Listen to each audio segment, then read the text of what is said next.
చేయడం. దాంతోపాటు అమ్మాయి నార్సింగ్లో ఉండేదంట, నార్సింగ్లో కూడా వెళ్ళి చేయడం. దాని తర్వాత షూటింగ్ టైంలో క్యారీవ్యాన్స్ ఉంటాయి కదా, హీరోలు కానీ పెద్ద పెద్ద ఆర్టిస్టులు కానీ ఎక్కువ షార్ట్ బ్రేక్లో తీసుకుంటాడు, దాంట్లో కూడా లైంగిక దాడి చేశాడని ఈ అమ్మాయి చెప్పుకొచ్చింది.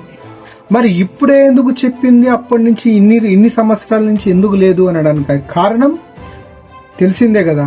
ఇండస్ట్రీలో ఇలాంటి సర్వసాధారణమే, కానీ ఒక బార్డర్ లైన్ ఉంటుంది, ఆ లైన్ దాటినాడు జానీ మాస్టర్ అని తెలుస్తుంది.